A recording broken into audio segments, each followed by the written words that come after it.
Jesus, que bom que estás comigo, é o meu melhor amigo, não tenho que temer.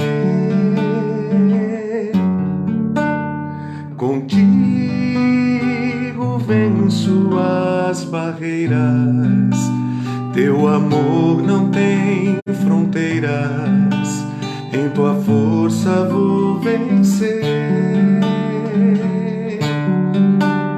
Jesus, tu és o meu Deus forte, não temo nem a morte, tendo tuas mãos a me ajudar. Nas lutas tu estás comigo, minha rocha, meu abrigo, em ti posso confiar. Tua mão está sempre estendida, bondosa mão amiga, sempre a me proteger. Me guia pelo teu caminho, nunca estarei sozinho, pois me unges com poder. Jesus, tu és o meu Deus forte, não temo nem a morte, tendo tuas mãos a me ajudar. Nas lutas tu estás comigo, minha rocha, meu abrigo, em ti posso confiar. Nas lutas tu estás comigo, minha rocha, meu abrigo, em ti posso confiar.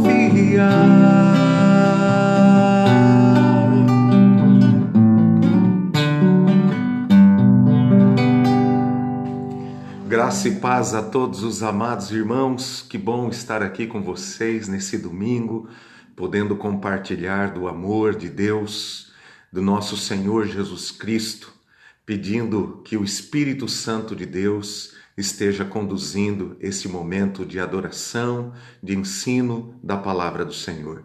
Quero orar com você, meu querido, seja bem-vindo, que o Senhor o abençoe. Vamos orar nesse instante? Pai bendito, em nome do Senhor Jesus Cristo, aqui estamos em tua santa presença, confiados no teu amor, na tua graça, na tua misericórdia, nós te exaltamos, nós te adoramos na beleza da tua santidade.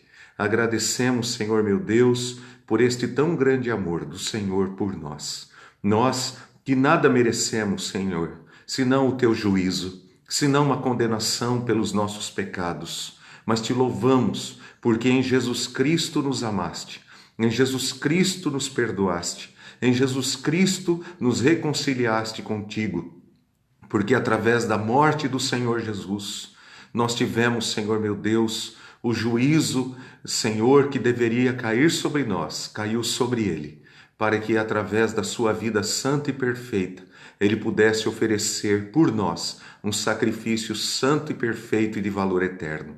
Te adoramos, Senhor Jesus. Vem, Senhor, falar conosco nesta manhã. Abençoe todos os irmãos que estão conosco e aqueles que ouvirão depois também esta mensagem, esta palavra, para que a tua bênção chegue a todos os lares, ó Deus, que estiverem ouvindo a palavra do Senhor. Abençoe também o nosso país, perdoa os nossos pecados como nação. Venha o teu reino sobre nós. Seja feita aqui a tua vontade, em nome de Jesus. Amém. A palavra do Senhor diz no Salmo 89, cantarei para sempre o amor do Senhor. Com minha boca anunciarei a tua fidelidade por todas as gerações. Salmo 89, versículo 1.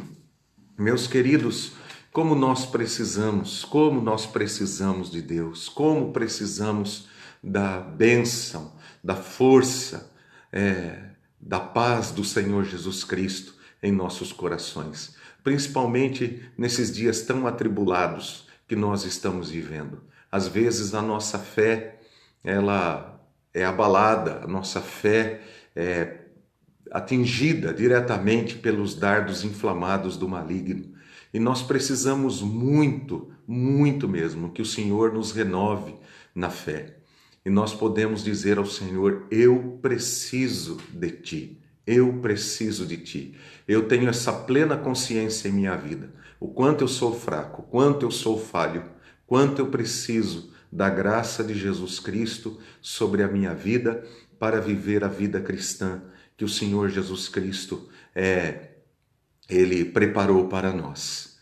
Tomar a cruz, segui-lo, negar-nos a nós mesmos, de fato é um grande desafio para a nossa natureza, tão pecaminosa como ela é.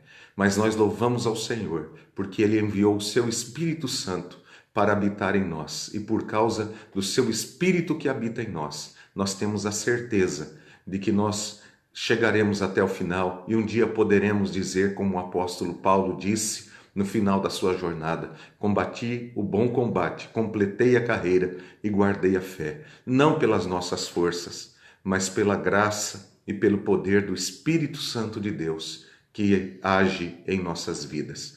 Há um hino do nosso inário, do Inário Novo Cântico da Igreja Presbiteriana do Brasil, no hino 68, que fala sobre essa dependência de Deus. Quero louvar o Senhor com este hino. Se você também em sua casa tiver o inário aí, quiser louvar conosco, o hino 68.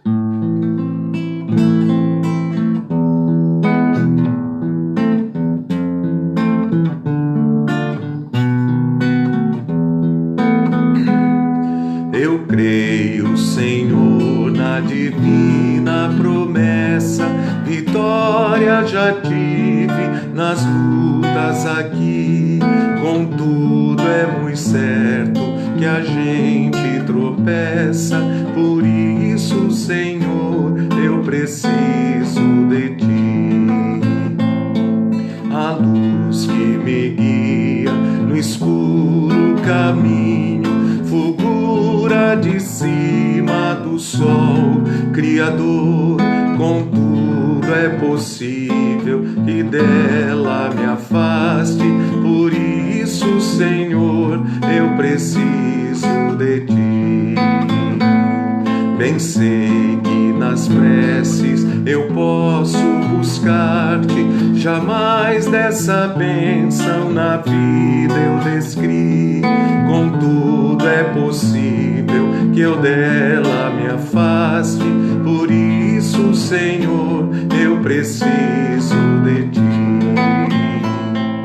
Esforços da terra, precário destino, empenho dos homens, riqueza, o que for, não valem a bênção do reino divino. Por isso eu preciso de Ti, meu Senhor. Louvado e engrandecido seja o nome do Senhor. Como nós precisamos do Senhor. E porque nós precisamos tanto do Senhor, é que nós oramos a Ele.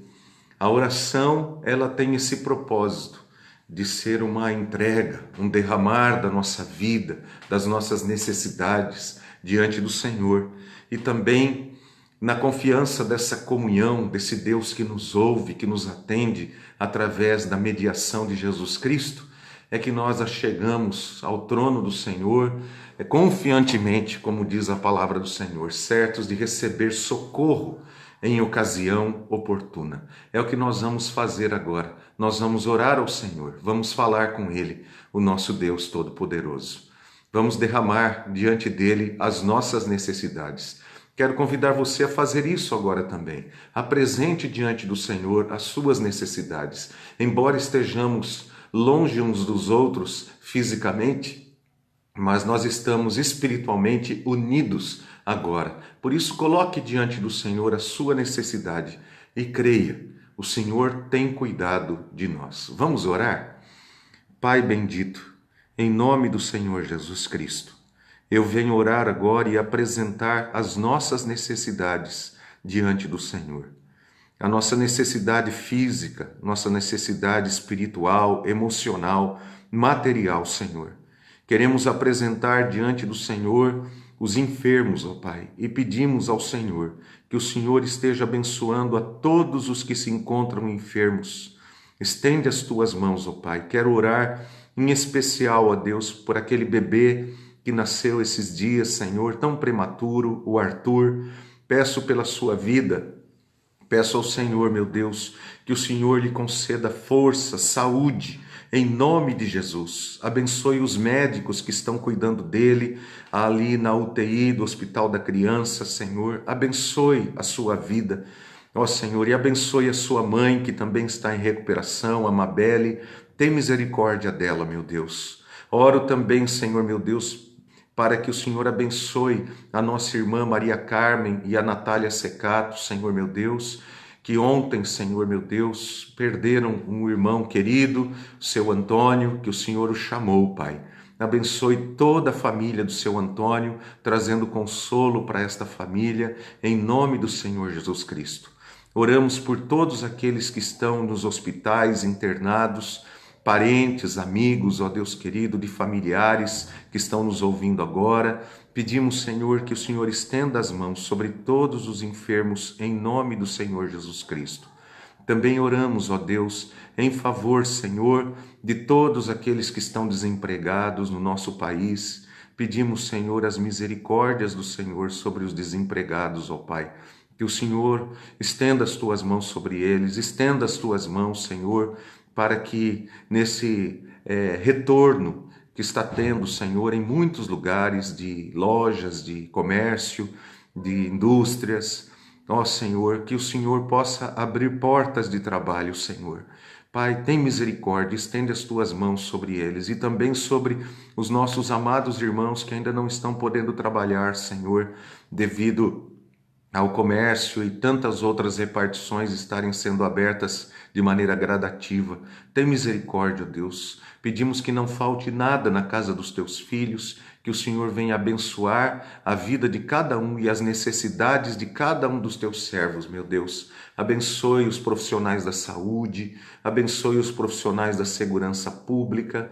Tem misericórdia, estende as tuas mãos sobre eles, no trabalho deles, ó Pai, guardando e protegendo a vida de cada um deles, meu Deus. Livra-nos de todo mal. Nós oramos, Pai, agradecidos em nome de Jesus. Amém. Que bênção é poder apresentar diante do Senhor as nossas necessidades, né, irmãos? Podemos recorrer ao Senhor e saber que tem alguém tão poderoso, o Todo-Poderoso, que está nos ouvindo. E eu quero convidar você agora para o nosso estudo da Palavra do Senhor, que está baseado hoje num texto do Evangelho de Marcos, capítulo 9, versículos 14 a 29. Marcos, capítulo 9, versículos 14 a 29. Novamente o texto, Evangelho de Marcos, capítulo 9, versículos 14 a 29. Peço a você que esteja acompanhando a leitura da Palavra de Deus. Eu estarei lendo aqui nesse instante para nossa meditação e edificação.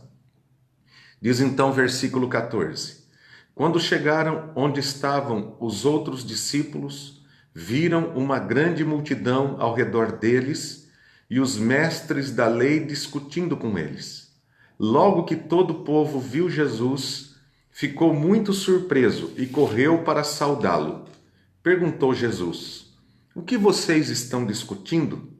Um homem, no meio da multidão, respondeu: Mestre, eu te trouxe o meu filho, que está com um espírito que o impede de falar. Onde quer que o apanhe, joga-o no chão. Ele espuma pela boca, range os dentes e fica rígido. Pedi aos teus discípulos que expulsassem o espírito, mas eles não conseguiram.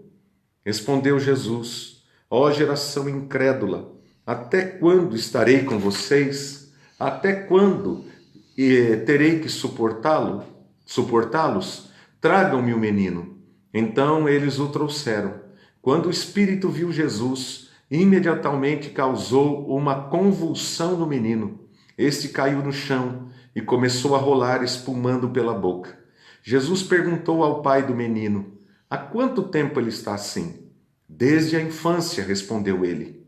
Muitas vezes esse espírito tem lançado no fogo e na água para matá-lo. Mas se podes fazer alguma coisa, tem compaixão de nós e ajuda-nos.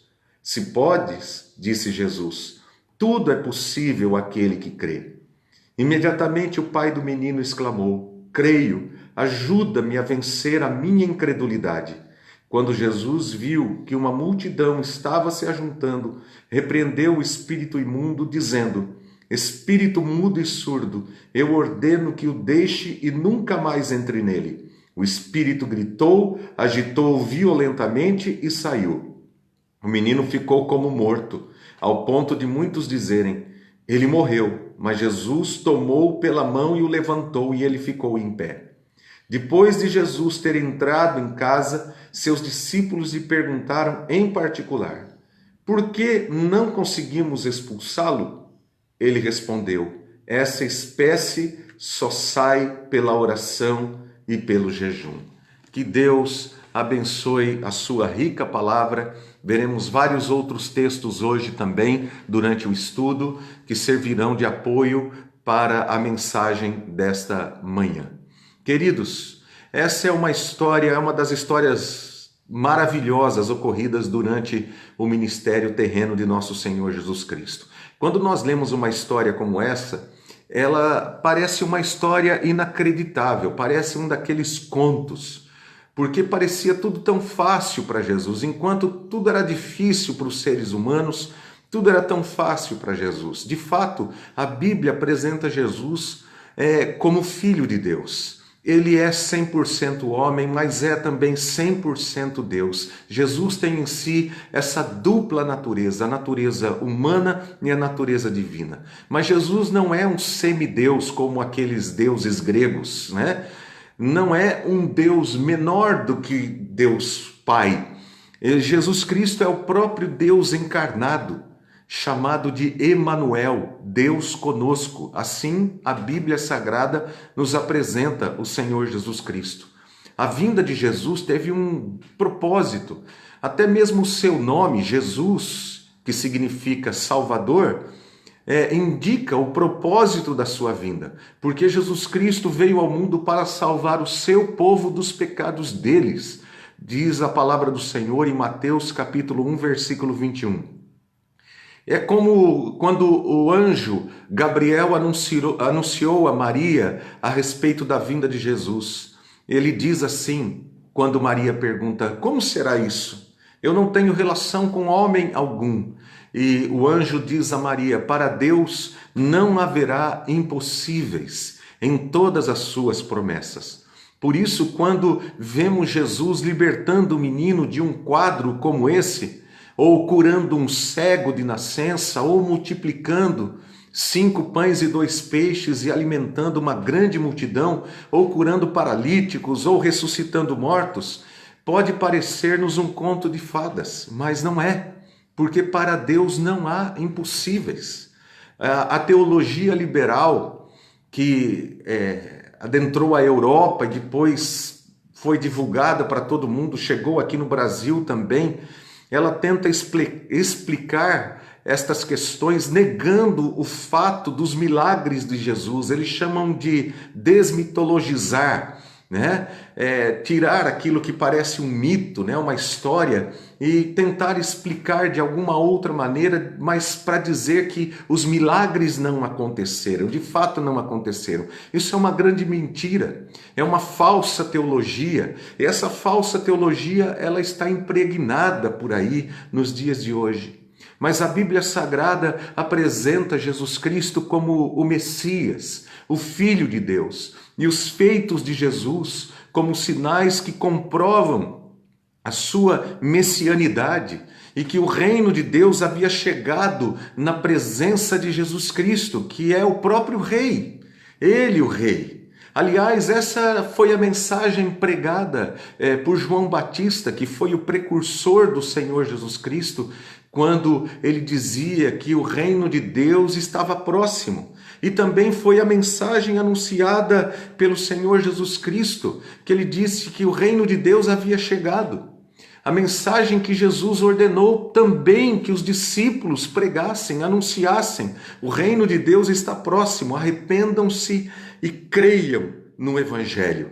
É interessante que esse fato narrado nessa história sucede uma ordem que Jesus Cristo deu aos discípulos, tanto na missão dos 70, quanto na missão dos 12, expressa nos evangelhos. No caso aqui, expressa no Evangelho de Marcos, como você pode ler, se você depois quiser ler, lá em Marcos, no capítulo 6, versículos 6 a 12. Há uma ordem de Jesus ali. Ali Jesus comissiona os apóstolos que o precederiam nas cidades por onde Jesus iria passar.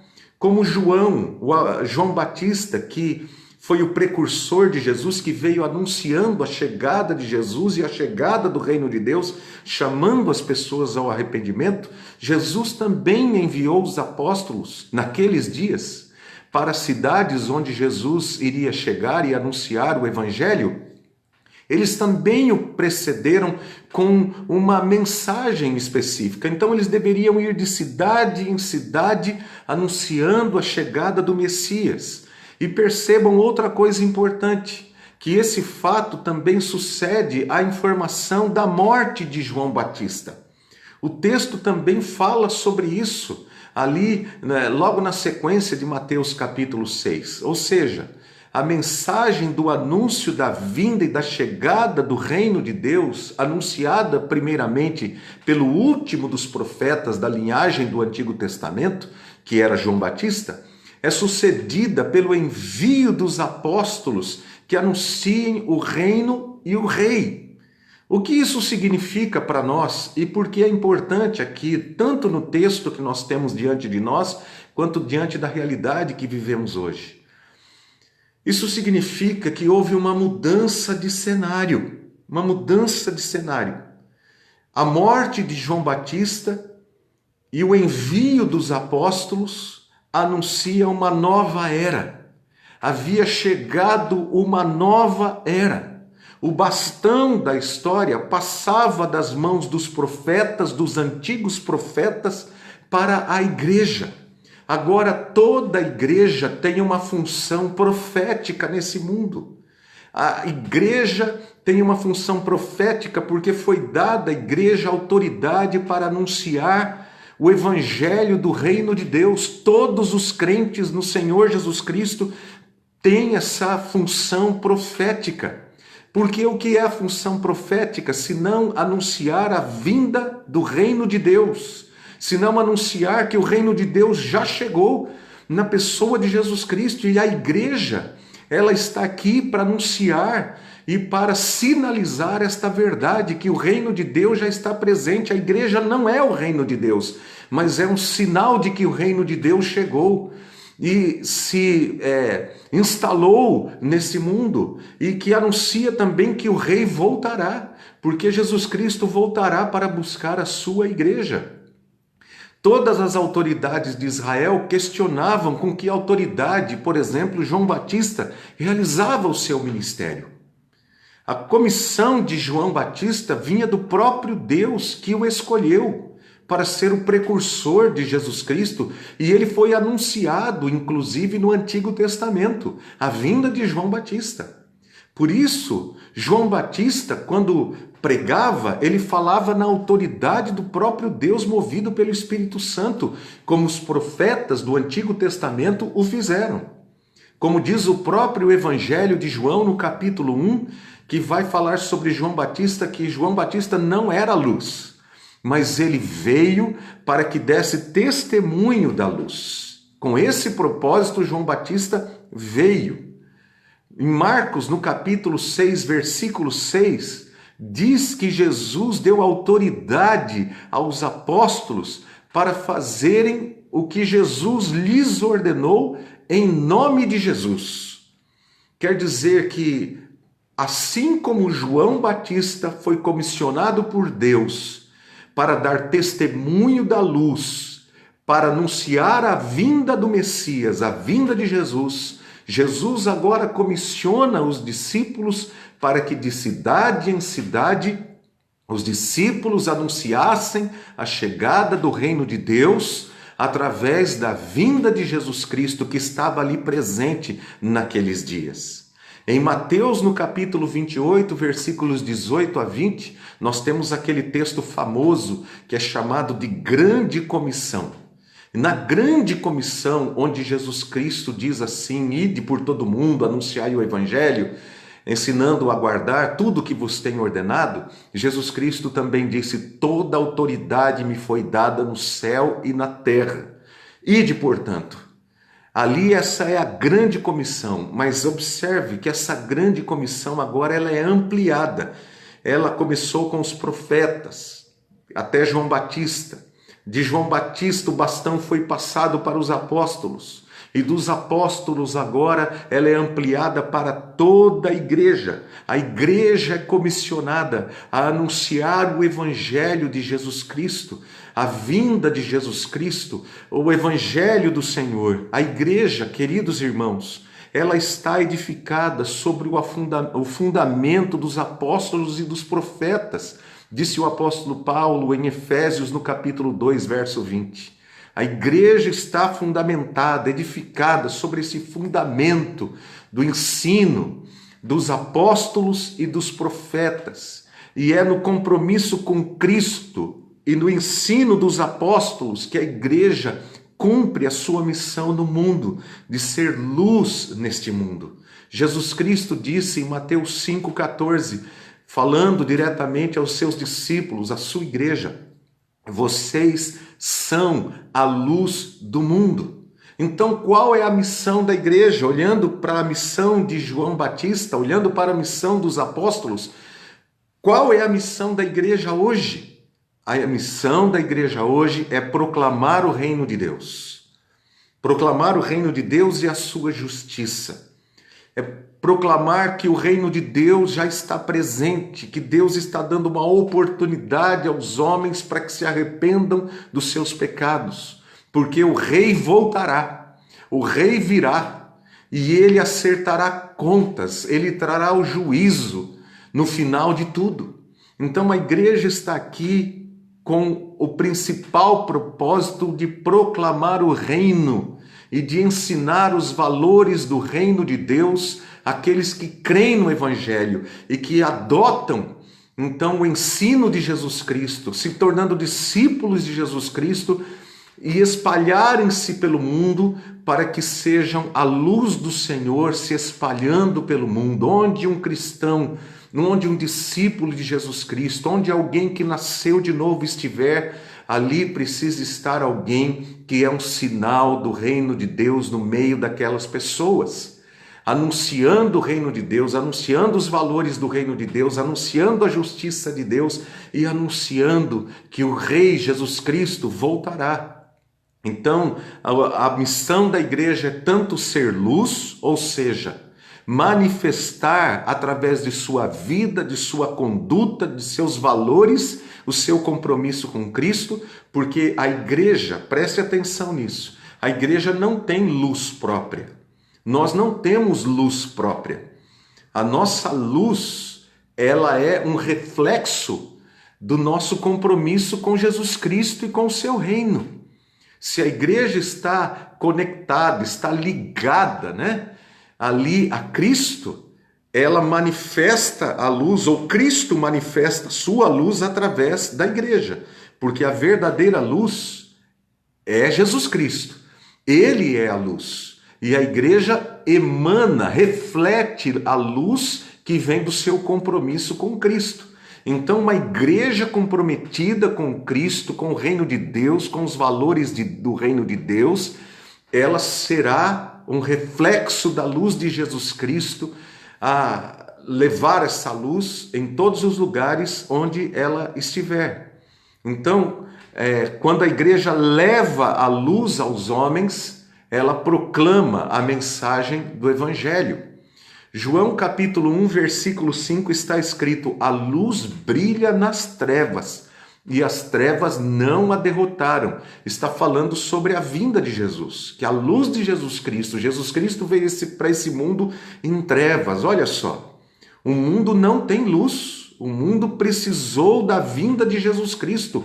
O mundo está em trevas. Jesus Cristo entrou nesse mundo para ser a luz desse mundo. Mas ele foi para a sua glória. E ele deixou aqui a sua igreja, para que a sua igreja, eu e você, e todos aqueles que creem no Senhor Jesus Cristo, possam espargir essa luz, possam testemunhar dessa luz. Não, aqui o texto falava sobre a encarnação de Jesus. A luz brilha nas trevas e as trevas não a derrotaram.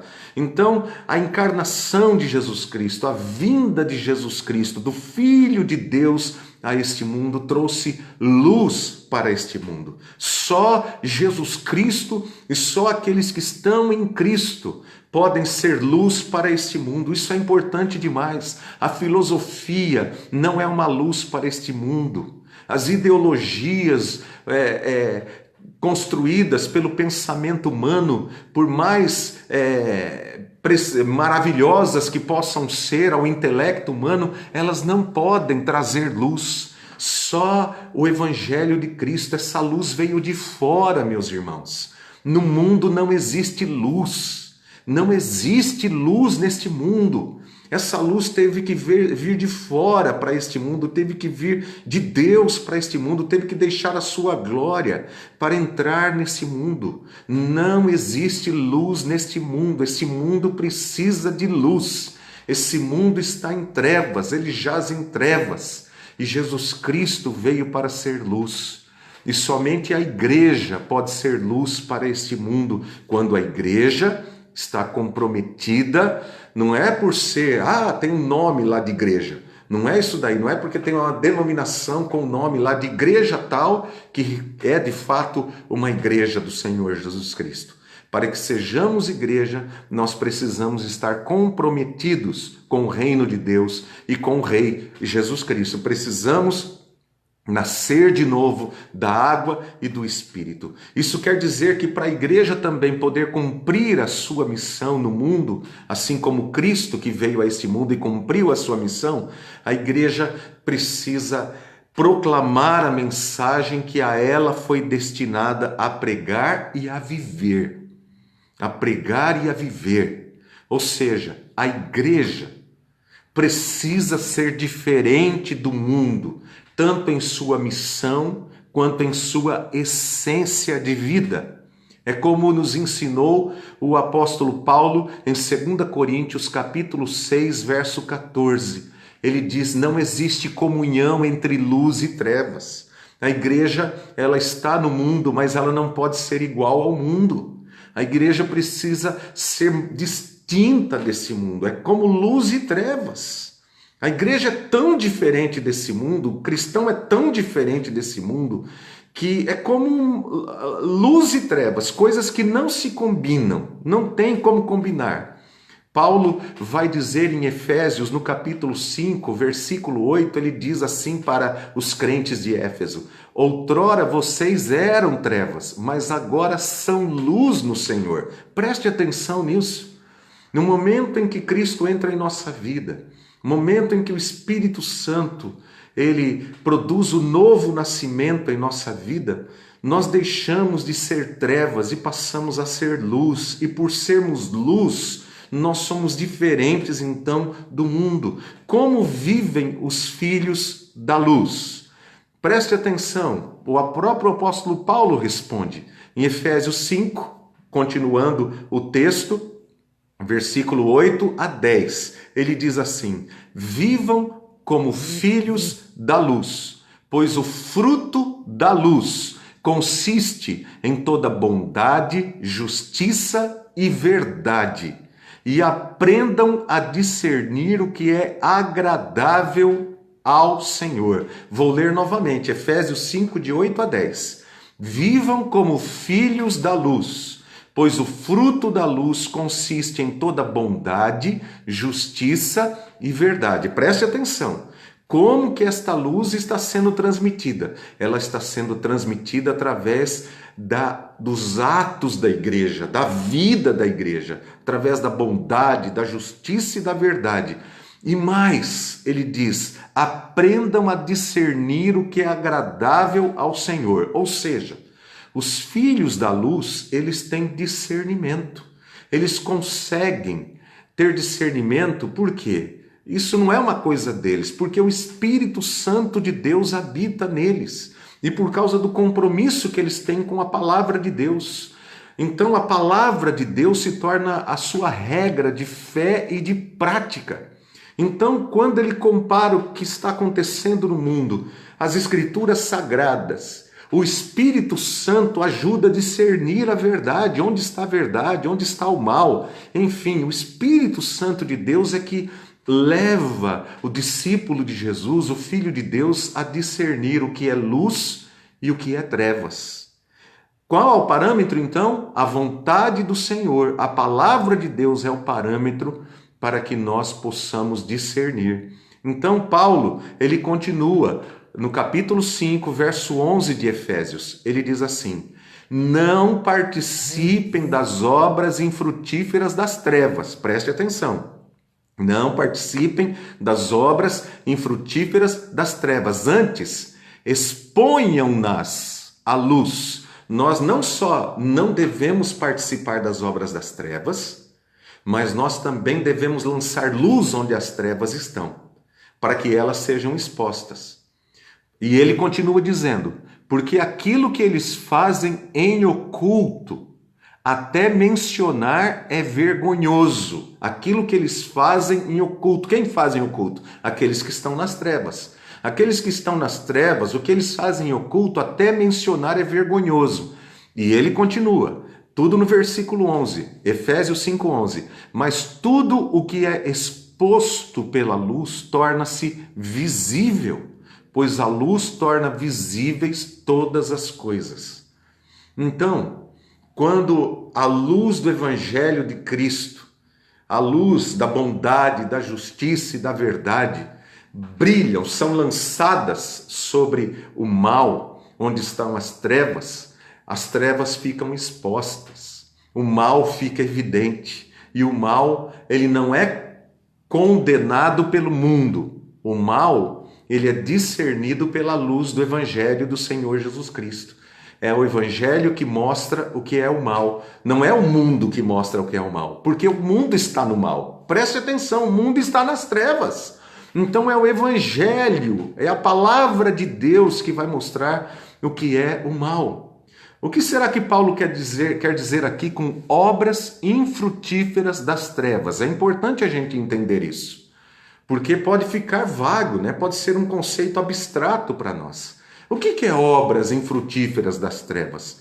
Eu quero ler para você acompanhar, se você tiver aí a sua Bíblia e você quiser acompanhar, como é um texto um pouquinho mais extenso, eu vou ler diretamente na Bíblia, tá bom? Efésios capítulo 4, versículos 17 a 20. Olha só o que Paulo vai dizer sobre obras infrutíferas das trevas.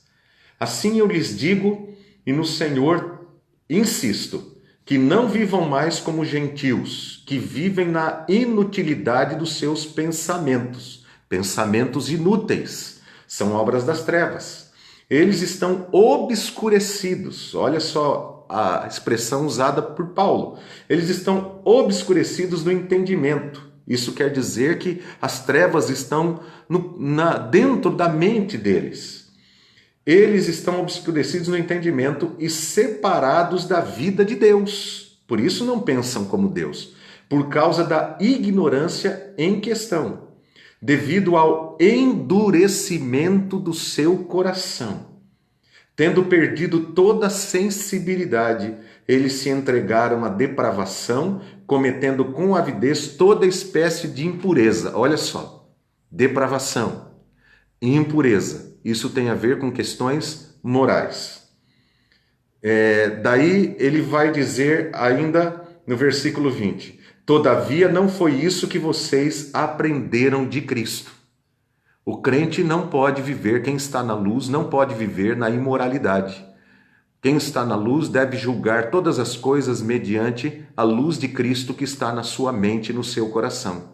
Você se lembra que o apóstolo Paulo, escrevendo aos Coríntios, vai dizer que nós temos a mente de Cristo.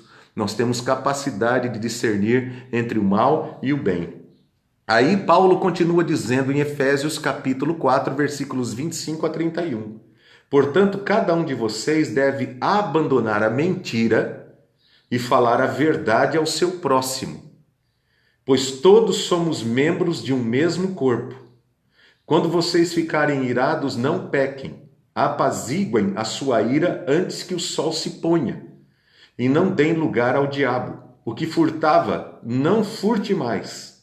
Antes, trabalhe fazendo algo de útil com as mãos, para que tenham que repartir com quem estiver em necessidade. Nenhuma palavra torpe saia da boca de vocês, mas apenas a que for útil para edificar os outros, conforme a necessidade, para que conceda graça aos que ouvem. Olha que coisa importante. Depois ele diz ainda mais: não entristeçam o Espírito Santo de Deus, com o qual vocês foram selados para o dia da redenção. Livrem-se de toda amargura, indignação e ira, gritaria e calúnia, bem como de toda a maldade. Olha quantas coisas Paulo está dizendo aqui que são obras infrutíferas das trevas, que nós devemos abandonar as obras infrutíferas das trevas. Quais são as obras infrutíferas das trevas? Mentira, furto, ira, palavras torpes, que mais? Amargura, indignação, gritaria, calúnia, toda maldade. Devemos abandonar tudo isso. E não só abandonar tudo isso, mas revestir do contrário disso. Que mentia, fale a verdade, o que furtava, trabalhe com suas próprias mãos e ainda tenha condições de ajudar o necessitado. Então, aquele que era mal tem que ser bom. Então, tem que haver uma mudança. A luz do Evangelho de Jesus Cristo traz uma mudança para dentro de nós. E quando essa mudança vem em nossa vida, as trevas saem e a luz entra. No lugar onde reinavam as trevas, passa a reinar a luz. Então nós estamos falando aqui sobre o reino de Deus. O reino de Deus, que foi o anúncio de João Batista, foi o anúncio de Jesus Cristo, foi o anúncio dos apóstolos e deve ser o anúncio da igreja hoje. Eu creio que estava também na mente do apóstolo Paulo outro conceito que podemos acrescentar aqui, nas obras infrutíferas das trevas, que ele chama de obras da carne, que são obras das trevas, logicamente. É uma outra maneira de falar a mesma coisa. Eu vou ler também Gálatas capítulo 5, versículos 19 a 21. Gálatas 5, 19 a 21. Olha só o que ele diz. Ora, as obras da carne são manifestas. Quais são as obras da carne? Paulo vai pontuar aqui quais são as obras da carne. Imoralidade sexual, impureza, libertinagem, idolatria e feitiçaria, ódio, discórdia, ciúmes, ira, egoísmo, dissensões, facções e inveja, embriaguez, orgias e coisas semelhantes. Eu os advirto, preste atenção nisso agora, eu os advirto como antes já os adverti. Aqueles que praticam essas coisas não herdarão o reino de Deus. Então, queridos, se eu anuncio o reino de Deus e vivo nas obras das trevas, eu concordo com elas, eu sou conivente com elas, significa que algo está errado. Porque a igreja, o discípulo de Jesus Cristo, ele tem que ser diferente das trevas, porque ele é luz. Ele não pode concordar com aquilo que é trevas. Aquilo que é luz, ele concorda. Aquilo que manifesta a luz, ele concorda. Porém, aquilo que manifesta trevas, ele não pode concordar, porque ele estaria sendo conivente, porque só mencionar isso já é vergonhoso, disse o apóstolo Paulo. Ainda Paulo vai continuar. Eu quero ainda ver aqui sobre obra das trevas. É importante para nós entendermos isso. Eu vou abrir lá em Colossenses agora, capítulo 3, Colossenses 3, de 5 a 10. Olha que Paulo diz: assim façam morrer tudo o que pertence à natureza terrena de vocês. O que é a natureza terrena? São as obras das trevas. Ele diz imoralidade sexual, preste atenção, é a mesma coisa que ele falou lá em Gálatas. Imoralidade sexual, impureza, paixão, desejos maus e a ganância, que é idolatria. É por causa dessas coisas que vem a ira de Deus sobre os que vivem na desobediência, as quais vocês praticaram no passado. É aquilo que Paulo fala, nós éramos das trevas, agora nós somos luz. Nós praticamos também essas coisas no passado, quando costumávamos viver nelas. Mas agora abandonem todas estas coisas. E Paulo continua falando: ira, indignação, maldade, maledicência e linguagem indecente no falar. Não mintam uns aos outros, visto que vocês já se despiram do velho homem com suas práticas e se revestiram do novo, o qual está sendo renovado em conhecimento à imagem do seu Criador. Nessa nova vida já não há diferença entre grego, judeu, circunciso e circunciso. Quer dizer, isso é para todas as pessoas, independentemente da nacionalidade, de onde vem, não importa. Deus está nos chamando a uma nova vida. Aqueles que nasceram de novo, aqueles que são luz, eles são luz porque tiveram uma vida gerada em Cristo, pelo poder do Espírito, e por causa disso agora refletem a natureza de Cristo. Como Cristo é luz, eles também são luz. O cristão, o discípulo de Jesus, é uma nova criatura que manifesta uma nova vida. A vida de Jesus Cristo, no mundo onde nós vivemos a velha vida, exatamente para que todos possam observar o que éramos e o que somos agora.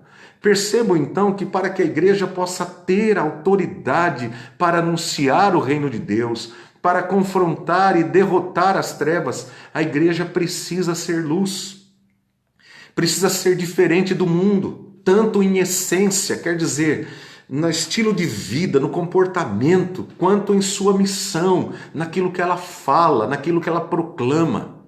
Então voltemos ao nosso texto básico, o texto lá em que Jesus, porque você pode pensar assim, poxa, o pastor leu um texto e sumiu do texto, né? Eu fiz toda uma introdução aqui para que os irmãos possam compreender essa diferença. Então nós voltamos para o texto, onde Jesus, ele expulsa o demônio daquele menino, que o pai pede para que Jesus o liberte. Então, eu quero só nos contextualizar aqui dentro do texto bíblico, tá bom? Para a gente entender um pouquinho mais do texto. Se você observar, o texto que antecede, a passagem que antecede a nossa passagem básica, fala sobre a transfiguração de Jesus Cristo. Jesus sobe ao monte, leva consigo Pedro, Tiago e João, e ele fala que alguns que estavam com ele não morreriam até ver o reino de Deus. E diz ali que ele sobe então ao monte e ali ele se transfigura diante de Pedro, Tiago e João. A luz de Cristo se manifesta de uma maneira esplendorosa, gloriosa aos olhos desses três discípulos. Aquilo ali era uma manifestação do reino de Deus, do reino de Deus. Jesus é transfigurado, ele fica tão cheio de luz, e diz a Bíblia que aparecem ao lado de Jesus, outra à sua esquerda, Moisés e Elias. O que representam Moisés e Elias? Moisés representa a lei, o Pentateuco, a lei do Antigo Testamento, e Elias representa os profetas do Antigo Testamento que chamaram o povo de Deus naqueles dias ao arrependimento. Vocês se lembram do que diz o texto lá de Elias, né? Quando Elias ele enfrenta os profetas de Baal, porque o povo de Deus estava com o coração dividido. Eles não serviam de maneira integral ao Senhor, eles eram um coração dividido, e por isso, como você não pode servir a dois senhores, conforme diz a Bíblia, eles não estavam servindo verdadeiramente a Deus, eles estavam servindo a Baal e Astarte, que eram os deuses cananeus que os judeus estavam servindo naqueles dias. Os israelitas, né, estavam servindo naqueles dias. Então Moisés está ali para dizer: olha, vocês abandonaram a lei do Senhor, voltem-se para Deus. Está chamando o povo ao arrependimento. Por isso João Batista veio no espírito de Elias, ou seja, veio para chamar o povo ao arrependimento, para que o povo se voltasse para a lei do Senhor e para a vontade de Deus expressa na sua lei, o que Moisés fez. Então aparecem Moisés e Elias ali, a lei e os profetas. O que a lei e os profetas anunciaram? Anunciaram a vinda de Jesus Cristo, porque toda a lei e os profetas se cumprem na pessoa de Jesus. Então os apóstolos estão ali, Pedro, Tiago e João, vendo Jesus Cristo transfigurado, aquela luz. Moisés e Elias estão ali.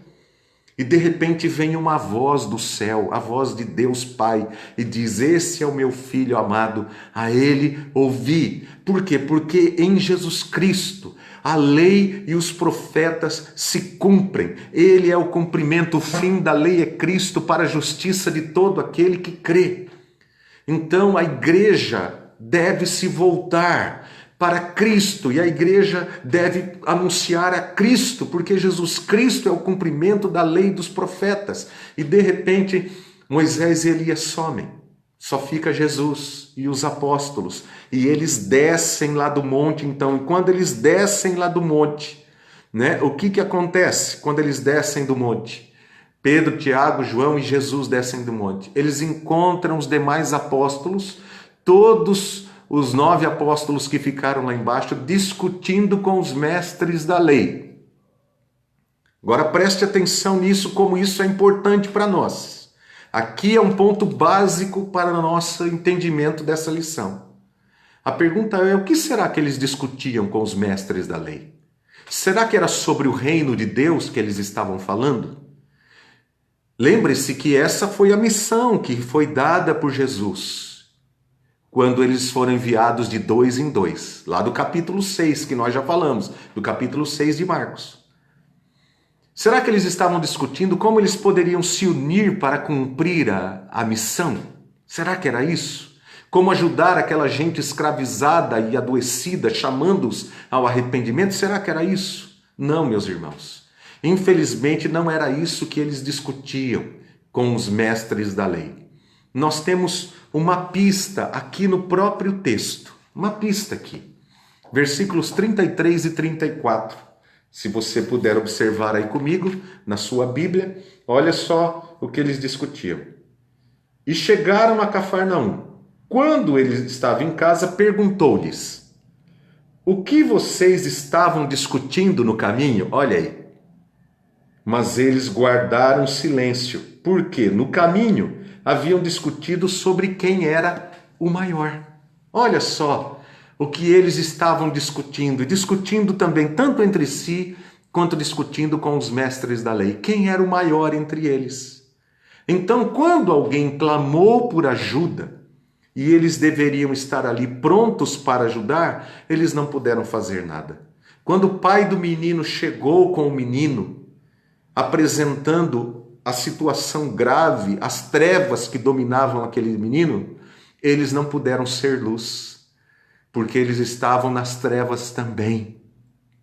Entendam isso. Jesus Cristo havia dado autoridade aos seus discípulos. Volto, Marcos capítulo 6. Deu autoridade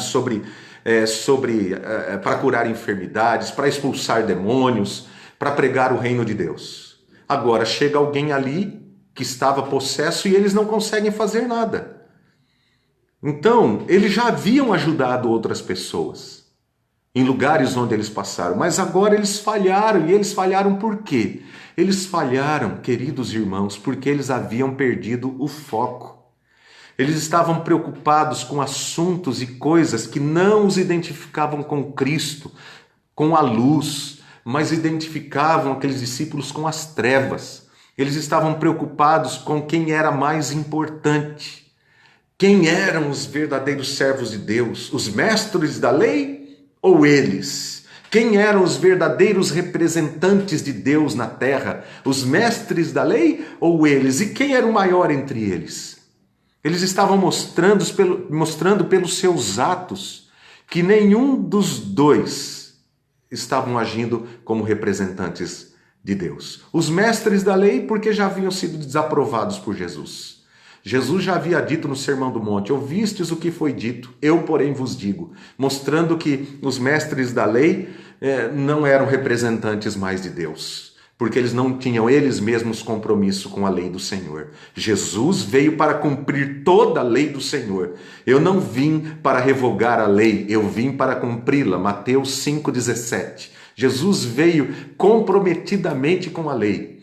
E no Monte da Transfiguração, quando Moisés e Elias estão ali, eles estão dizendo: Jesus Cristo veio para cumprir a lei, ele é o cumprimento da lei. E agora também, ele desce do monte, levando os discípulos consigo para dizer: olha, me ouçam, porque as minhas ovelhas ouvem a minha voz, me ouçam, ensinem aquilo que eu estou ensinando, cumpram a lei do Senhor, porque a lei do meu Deus, a lei do Pai, reflete a vontade do Pai para o mundo. A lei não deixou não foi revogada, irmãos. A lei de Deus, ela continua sendo a lei do Senhor, a vontade expressa de Deus para toda a humanidade. Para toda a humanidade. Então, olha o versículo 19, a repreensão de Jesus aqui no nosso texto. Olha como Jesus fala, versículo 19, ele diz: respondeu-lhe Jesus: ó geração incrédula, até quando estarei com vocês? Até quando terei que suportá-los? Tragam-me o menino. Jesus repreende ali, ó geração incrédula. Num outro evangelho vai falar: ó geração incrédula e perversa. A quem vocês acham que Jesus estava se dirigindo? Será que era o pai do menino, o menino?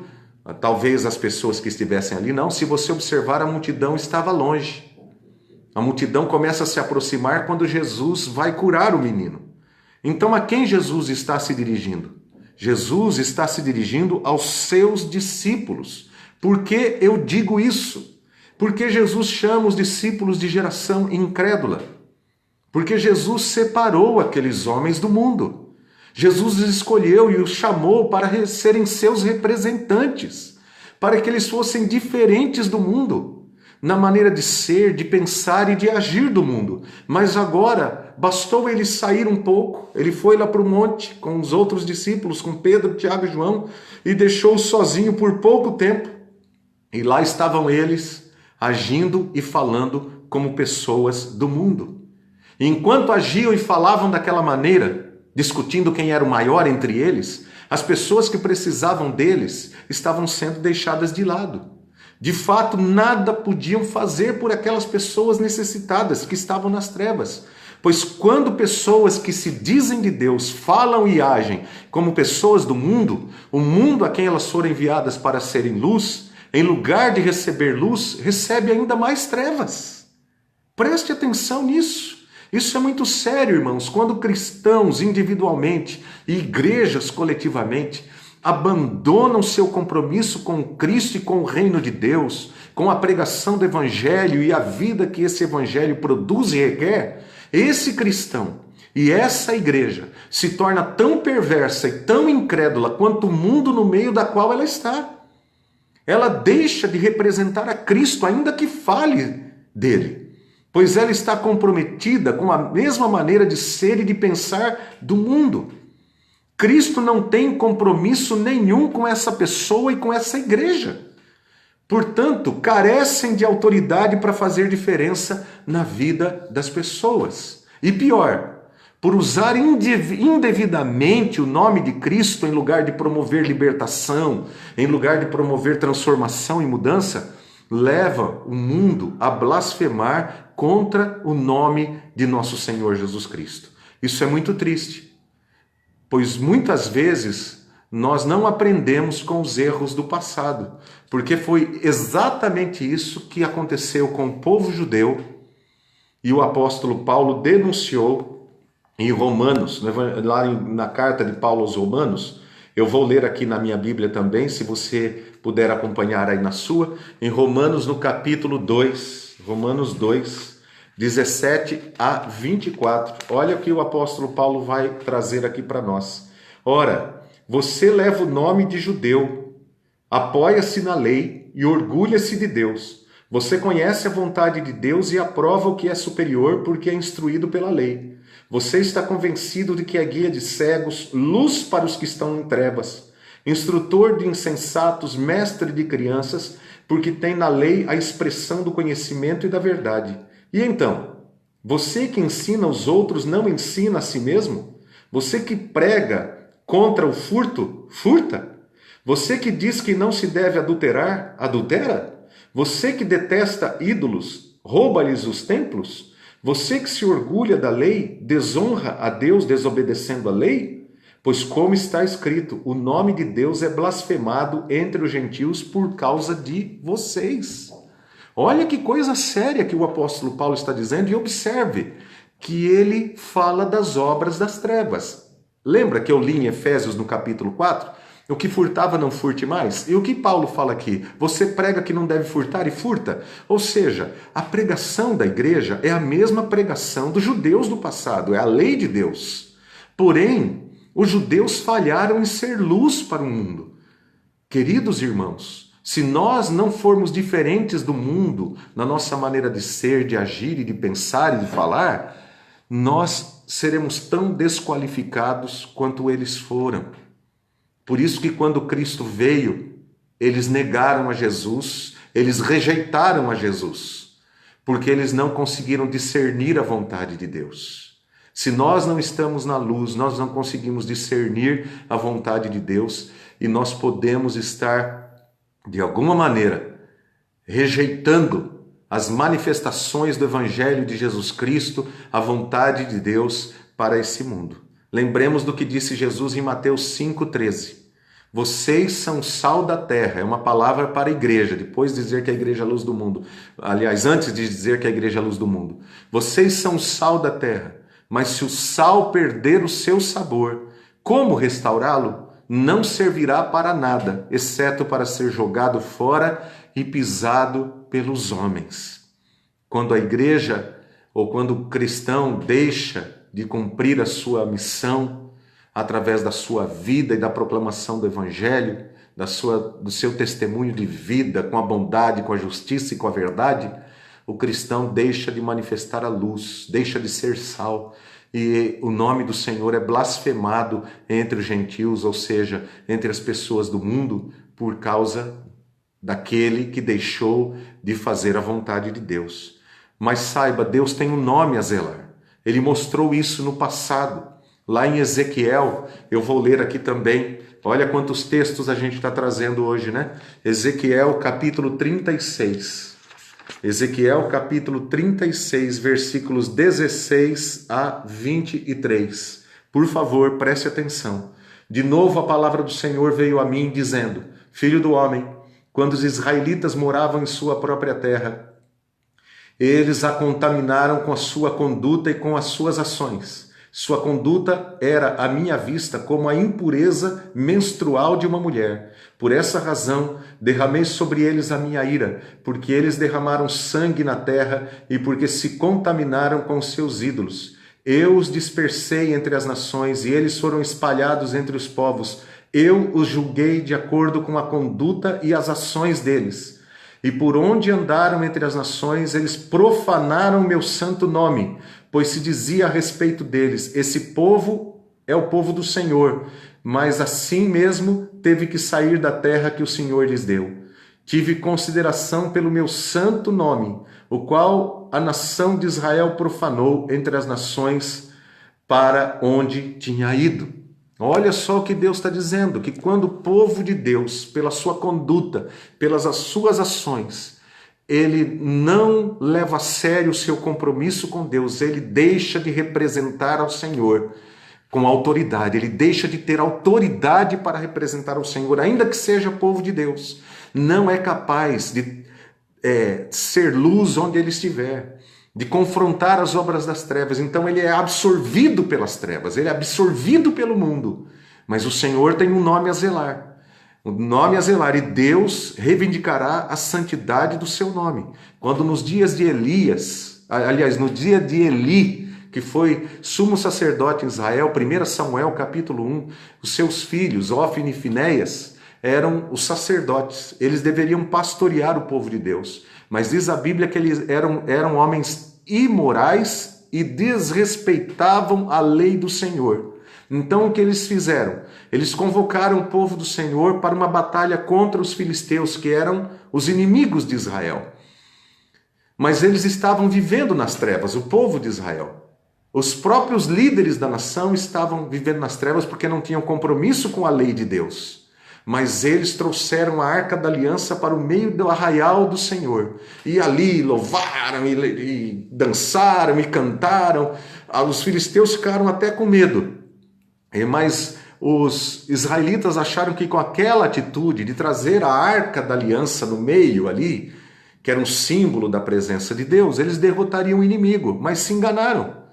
Por quê? Se enganaram porque Deus não quer o ritual. Deus não se agrada de rituais, de simbolismos, que muitas vezes a gente dá tanto valor. Deus quer a nossa comunhão verdadeira com Ele. E a comunhão verdadeira com Deus nos leva a levar a sério a lei do Senhor, a vontade expressa de Deus na sua palavra. Não há como ter comunhão com Deus desprezando a sua lei. É algo que se contradiz. Então o que Deus fez? Deus tinha um nome a zelar. O povo de Israel perdeu a batalha. Ófni e Finéias morreram naquele dia. Eli também morreu quando ouviu a notícia de que seus filhos haviam morrido. E principalmente quando ouviu a notícia de que os filisteus, que eram inimigos de Israel, levaram a Arca da Aliança do Senhor embora. Mas Deus tem um nome a zelar. Por quê? Porque Deus mostrou a sua santidade entre os filisteus. Quando a Arca da Aliança foi colocada dentro de um templo pagão, lá do deus Dagon, que era metade homem, metade peixe, um deus ali dos filisteus, quando eles foram ver, Dagon estava caído diante da Arca da Aliança. A imagem de Dagon tinha caído, se prostrado diante da Arca da Aliança, porque Deus reivindicou a santidade do seu nome. Os filisteus deram um jeito de mandar a Arca da Aliança embora, porque eles viram que estava trazendo maldição lá onde eles estavam. Não se brinca com o nome de Deus. A Bíblia Sagrada diz na lei do Senhor que nós não devemos usar o nome do Senhor em vão, tomar o nome do Senhor, nosso Deus, em vão, porque Ele não terá por inocente aquele que tomar o seu santo nome em vão. Então preste atenção nisso. E agora, aqui o nosso texto diz que diante da dúvida apresentada pelo pai do menino, diante da ineficácia dos discípulos de agirem, porque agiam como pessoas do mundo, Jesus reivindica a santidade do seu próprio nome, os versículos 21 a 24. Ele diz, os seus discípulos nada puderam fazer, se o Senhor puder fazer alguma coisa, Jesus falou, se podes, tudo é possível ao que crê. Então era a santidade do nome de Jesus, Jesus reivindica a santidade do seu próprio nome. E ele vai mostrar que apesar daqueles que deveriam ser seus representantes, frustrarem a esperança daquele homem e não poderem ser luz no meio das trevas, não poderem derrotar as obras das trevas, porque eles mesmos estavam agindo como trevas, Jesus Cristo, que é a luz, brilha então sobre aquele homem. É interessante essa questão da incredulidade, porque é citada por Jesus no versículo 19, como ele diz, ó geração incrédula, e também pelo pai do menino, ajuda-me a vencer a minha incredulidade, no versículo 24. Por duas vezes ela aparece no texto, versículos 19 e 24. Os discípulos agiam como incrédulos, mesmo usando o nome de Cristo e pensando que estavam fazendo certo. Já o pai do menino tinha consciência de sua incredulidade, mas pede a Jesus que o ajude a vencê-la. Olha só que coisa. O pior cego é aquele que não quer ver. Às vezes nós achamos que somos pessoas de fé, porque estamos na igreja, mas podemos estar dentro da igreja e agirmos como incrédulos, pela falta de compromisso com a vontade de Deus, por não praticarmos a vontade de Deus, por não crermos nas bênçãos até decorrentes da lei do Senhor. Eu chamo a nossa atenção para essas duas situações, porque elas estão ligadas. No capítulo 6, versículos 1 a 4, quando Jesus envia os apóstolos para a missão dos 12, Jesus esteve em sua terra, entre seus parentes, diz ali o texto, capítulo 6, versículo 1 a 4.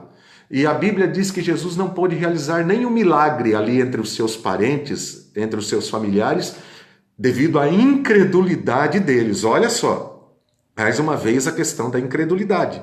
No capítulo 8, versículos 11 a 13, logo após o sinal extraordinário da multiplicação dos pães e dos peixes, os fariseus, que era o principal grupo religioso daquela época, pede que Jesus fizesse um sinal para que eles pudessem crer em Jesus. E Jesus responde que nenhum sinal seria dado àquela geração. Ele usa a expressão geração, porque aquela geração era uma geração de gente incrédula. Não bastasse quantos sinais fossem para eles crerem, porque eles já haviam decidido no coração deles que eles não creriam, porque eles tinham o coração endurecido. Então, no nosso texto, no versículo 19, Jesus chama os seus discípulos agora de geração incrédula. Isso mostra que podemos ser familiarizados com as coisas de Deus, como mostra o texto do capítulo 6, da família de Jesus, ou podemos ser tão religiosos como os fariseus do capítulo 8, mas nada disso importa. Sermos família, temos a família na igreja, porque a minha família foi toda da igreja, meu pai, meu avô foi o fundador da igreja. Isso não importa. Isso não importa o quantos anos nós estamos na igreja, porque podem ser anos de incredulidade. Nada disso importa, nada disso importa. Podemos ser tão perversos e tão incrédulos quanto aqueles que não têm nenhum compromisso com a lei de Deus. Isso é gravíssimo. Prestemos atenção mais um pouco. Jesus não vai parar a sua obra. Preste atenção nisso. Jesus não vai parar a sua obra por causa de pessoas religiosas que, apesar de usar o seu nome, não representam. Jesus não depende de nós, somos nós que dependemos dele. Os versículos 25 a 27 diz o texto que Jesus, sem qualquer ação dos apóstolos, Jesus liberta e restaura a saúde do menino. Por quê? Porque Deus é sempre bom. E ainda que nós sejamos infiéis, Deus permanece fiel. Ele é fiel a Ele mesmo. Ele é fiel ao seu querer, à sua vontade e à sua lei. Preste atenção. Jesus, a palavra do Senhor diz que Deus não tem prazer na morte de um ímpio. Eu não sei como muitos agiriam aqui nos dias de hoje. Esse menino está possesso. Talvez alguns diriam. Esse menino está possesso, ele é do diabo, vamos afogá-lo. Algumas pessoas poderiam pensar assim, né? Vamos afogá-lo aí, já que ele cai na água mesmo, vamos afogar porque ele é do diabo, ele é do mal. Parece que muitos falam em nome de Jesus hoje, mas se esquecem que a nossa luta não é contra a carne e o sangue. O ódio tem tomado conta de muitos corações daqueles que usam o nome de Cristo. Me parece hoje que nós estamos parados no versículo 14, discutindo quem é o maior, quem é o verdadeiro representante de Deus aqui. Hoje nós temos grupos divididos. Há um grupo que defende o governo, há outro grupo que ataca o governo. Há aqueles que se dizem cristãos que defendem o governo e aqueles que se dizem cristãos que atacam o governo. Aqueles que se dizem cristãos que defendem o governo dizem, nós somos os verdadeiros representantes de Deus. Aqueles que atacam o governo dizem, nós somos os verdadeiros representantes do povo de Deus. Eu ouvi pastores dizendo assim, se você não for contra o governo, você não é representante de Deus. Você não pode representar a Deus. Eu ouvi pessoas dizendo assim, se você não defender o governo, você não é representante de Deus. Puxa vida. Quem é o maior? Quem são os representantes de Deus, não é verdade? Quem é que são os representantes de Deus? É por isso que nós não conseguimos fazer nenhuma diferença nesses dias, irmãos. Podemos jejuar, podemos orar, mas nós não fazemos diferença. O pior é que todos advogam que estão servindo a Deus. Nós somos os representantes de Deus. Não, nós é que somos. Nós é que somos. Enquanto isso, a multidão aflita pergunta, escuta, Vocês são os representantes de Deus. Vocês não poderiam nos ajudar ao invés de ficar atacando aí fulano, beltrano e cicrano, querendo matar, querendo afogar o pecador, querendo afogar o demônio?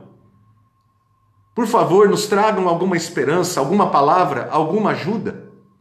Mas infelizmente, aqueles que deveriam representar a Cristo, aqueles que deveriam agir por amor e compaixão em favor dos verdadeiros necessitados, não de brigarem pelo poder, estão brigando para mostrar quem são os comissionados por Deus, quem tem autoridade para usar o nome de Jesus. Amados irmãos, Jesus não tem franquia, Jesus não tem partido, Jesus não está à venda e nem comprometido com qualquer ideologia ou com qualquer partido político.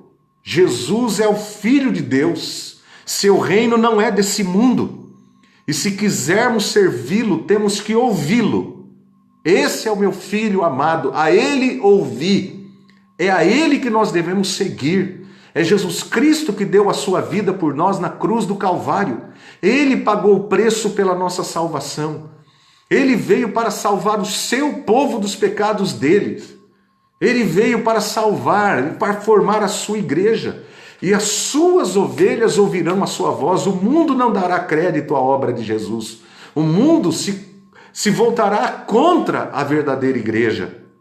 Então, se quisermos servir a Jesus, nós temos que ouvir a Jesus. Nós precisamos nos arrepender dos nossos pecados, porque não há como entrar no reino de Deus e servir ao seu rei se não formos arrependidos. Precisamos nos humilhar, precisamos renunciar ao mundo, às nossas próprias justiças, negar a nós mesmos, aos nossos direitos, às nossas opiniões pessoais. Ou achamos que Jesus está comprometido com o governo democrático? Às vezes parece até que foi Jesus que inventou os regimes de governo, que esses regimes de governo humanos estão aí na Bíblia. Olha lá, está na Bíblia, não está. Queridos, Jesus é fiel, Jesus é digno, Jesus ele tem um reino, e o reino dele não é deste mundo, não é deste mundo, ele não segue as categorias dos governos e dos governantes deste mundo. No reino de Deus há um rei, e ele tem nome, ele se chama Jesus, Jesus, o Filho de Deus. E nós estamos aqui a serviço dele, para levar reconciliação aos homens. Os pacificadores serão chamados filhos de Deus, não os que provocam ataques, não aqueles que provocam fake news, não aqueles que odeiam uns aos outros e que promovem esse ódio de que lado for. Então, para agirmos como pacificadores, queridos, esse é o nosso chamado. Dizem os versículos 28 e 29, eu estou encerrando já, peço a você aí paciência, eu estou encerrando, mas é muito importante esse estudo de hoje. Depois de Jesus ter entrado em casa, seus discípulos lhe perguntaram em particular, por que não conseguimos expulsá-lo? Por que nós não conseguimos expulsar o demônio que estava naquele menino? Ele respondeu, essa espécie só sai pela oração e pelo jejum. Eu vou dizer algo que eu creio que Jesus está dizendo aqui. Creio de todo o meu coração. Porque Jesus falou que aquela casta só sairia com jejum e oração. Preste atenção nisso. Leia depois Isaías capítulo 58 e você vai entender o que eu estou dizendo. Você vai entender o que significa o jejum que agrada a Deus. Não é ficar um tempo sem comer. Não é. Deus não quer o sacrifício nosso dessa maneira. Não estou dizendo que é errado fazer esse tipo de jejum. Não estou dizendo isso. Mas esse não é o verdadeiro jejum que agrada a Deus. O que Jesus queria dizer com jejum e oração? No meu entendimento, segundo as Escrituras, ele está dizendo que nós não podemos ajudar as pessoas estando na mesma situação delas. Se quisermos ser uma igreja que faz diferença, precisamos ser em essência diferente das pessoas a quem vamos ajudar. Precisamos de um coração quebrantado, um coração humilde, um coração compassivo. Não sermos tomados de ideias de grandeza, de poder. nos achando melhor ou superiores aos outros. Quando nós não ouvimos a Jesus e agimos no espírito do mundo, agimos no mesmo espírito demoníaco que estava possuindo aquele menino. Como Jesus expulsa o demônio daquele menino? Ele diz: espírito mudo e surdo. Quando a igreja não ouve a Jesus Cristo, a sua vontade, queridos irmãos, a igreja está surda. Aquele que tiver ouvidos, ouça o que o Espírito diz. E muitas vezes a igreja está surda para Jesus. E a igreja está muda porque ela não pode falar nada ao mundo, porque ela perde a autoridade. Ela se torna surda e muda. Queridos irmãos, como representantes de Deus, nós precisamos agir na autoridade de Jesus. E para agir na autoridade de Jesus, nós precisamos estar em comunhão com Jesus. Jesus era cheio de misericórdia, Jesus era cheio de compaixão. Jesus não veio para tomar o poder dos governos deste mundo, para ser igual às pessoas deste mundo. Jesus era totalmente diferente deste mundo. Ele andou por toda parte fazendo bem e ajudando as pessoas realmente necessitadas, não lutando pelos poderes deste mundo. Oh, queridos irmãos, que tempo nós estamos vivendo? Tempo de profunda reflexão. O mundo não precisa de nós, o mundo precisa de Jesus. Quando nós obedecemos a Jesus, a sua luz brilha sobre nós e através de nós. Para sermos luz, nós precisamos nos identificar com Cristo, com a sua vontade expressa na sua lei, com a vida de Jesus, com o ensino de Jesus. Se ouvirmos a Jesus, seremos também a sua boca. Se obedecermos a sua palavra, também ele nos dará autoridade para falar e agir em seu nome. Os nossos ouvidos estarão atentos às necessidades, ao clamor do mundo que pede: por favor, nos ajudem. O mundo precisa de ajuda, há muita gente que está aí precisando de ajuda. Não são os nossos governantes, podem ter certeza disso. Eles lutam pelos poderes desse mundo, mas a igreja luta pelos valores do reino de Deus. Ah, então, pastor, nós não devemos lutar pela verdade, pela justiça e pelo juízo? Sim, nós devemos. Nós devemos sim. Então, mas e se o governo não estiver fazendo? Eu pergunto para você, você conhece algum governo no mundo que de fato está comprometido com os valores do reino de Deus? Ah, então nós não devemos, nós devemos ser sal e luz no meio onde nós estivermos. Primeira coisa é darmos testemunho para que as pessoas nos ouçam, como foi com Jesus Cristo. Queridos, um dia quiseram tomar Jesus, depois dele ter multiplicado os pães e os peixes. O povo ficou tão doido com aquilo, ficou tão alvoroçado com aquilo, que queriam tomar Jesus para fazê-lo rei. Sabe o que Jesus fez? Jesus foi para o monte orar. Ele saiu de fininho ali, foi para um lugar escondido para que ele pudesse orar, onde as pessoas não achassem. Porque a tentação de querer o poder, a tentação de querer os reinos desse mundo é muito grande. Não é verdade? Que Deus nos livre disso, que possamos nos saborear e nos alegrar de sermos cidadãos do reino de Deus. Que Deus nos abençoe em nome de Jesus. Vamos orar nesse instante? Pai querido, pregamos aqui a Tua palavra, Senhor. Lançamos a semente, esperando, Senhor, que os irmãos que ouviram possam agora refletir sobre tudo o que foi falado. Que a Tua palavra, Senhor meu Deus, possa falar aos corações, ajudando-nos a entender a mensagem do reino do Senhor. Pai, nós não queremos poder. Pai, nós não queremos, Senhor meu Deus, estar divididos, porque a divisão, a facção é obra da carne. Não queremos, ó Deus, lançar injúrias contra o nosso próximo. Queremos ser uma bênção nas mãos do Senhor. Queremos ter os nossos olhos abertos. Queremos ser a boca do Senhor, os ouvidos do Senhor, para podermos pregar o Evangelho àqueles que sofrem, aqueles que são as ovelhas perdidas da casa de Israel, aqueles que estão perdidos no mundo, Senhor meu Deus, que foram abandonados pelos governos desse mundo e que precisam da graça e da misericórdia do Senhor. Ó Deus, que venha o teu reino e que a tua vontade seja feita em nossas vidas e neste mundo, em nome de Jesus. Amém.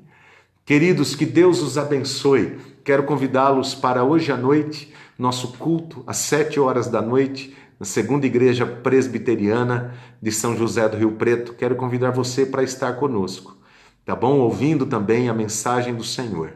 Que Deus abençoe a sua vida. Um grande abraço e até quarta-feira, às 8 horas da noite, ou no próximo domingo, às 9h30 da manhã. Fiquem na paz. Um grande abraço.